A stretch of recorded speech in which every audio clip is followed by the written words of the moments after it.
hello rice আৰু গৈয়ে চাহ খাবলৈ পালো আৰু আজি মই গৈছিলো মামাহঁতৰ ঘৰত মানে সৰু মামাহঁতৰ আজি ঘৰ লোৱা পৰ্ব আছিলে আৰু এইফালে হোম যজ্ঞ কৰি আছে ঘৰ লোৱাৰ যিখিনি নিয়ম সেইখিনি ধুনীয়াকৈ কৰি আছে আৰু এইফালে আয়তীসকলে নাম পৰিবেশন কৰি আছে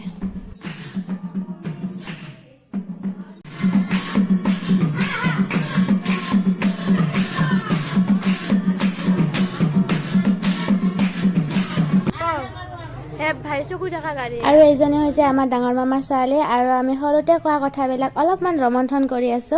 আৰু এইফালে ভাতো হৈ গ'ল আৰু আমি নতুন ঘৰত পুৰা মানে যাত্ৰা কৰি দিছো ভাত খাই ললো সকলোৱে যে দুপৰীয়া হৈছে আৰু আমি ঘৰত ঘূৰি আহিব লাগিব আৰু এইফালে চাক পানী দিয়া মানুহজন মানে ইমান পানী দিয়া হেপা কেটলিটো লৈ ঘূৰি ফুৰি আছে আৰু এইজনী হৈছে আমাৰ মৰম লগা টিকলি ভাগিনীজনী আৰু সেই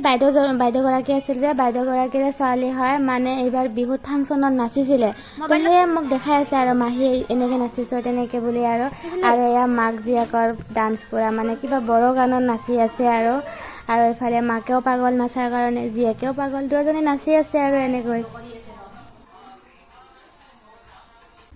আৰু এতিয়া আমি ঘৰমুৱা হলো ৰাইজ দিনটোৰ নামত আমাৰ ছুটি খতম আৰু আহি ইমান ধুনীয়া এটা পৰিৱেশ দেখা পালো চাওক চাৰিওফালে মেটেকা এই বিলটো মানে পুৰা মেটেকা বহুত দূৰলৈকে মোবাইলত ইমান ধৰিব পৰা নাযায় ইমান ধুনীয়া কৰি ফুলি আছে ফুলবোৰ মানে চাৰিওফালে মেটেকা পানী দেখাই পোৱা নাযায় আৰু মই মামাহঁতৰ ঘৰৰ পৰা লৈ আহিলো আৰু এয়া কপৌ ফুল নে ভাটৌ ফুল মই ইমান নাজানো আপোনালোকে কমেণ্ট এটা কৰি জনাব দে কি হয় এই ফুলটোৰ নাম বহাগতে ফুলে বাৰু আৰু ইফালে ঘৰ আহি পাই গলো বহুত টাইম দেখা নাই এয়া সব আহাৰ লগে লগে পুৰা মানে পাগল হৈ গৈছে বহুত টাইম দেখা নাই না তো আজিলৈ বাই বাই ৰাইজ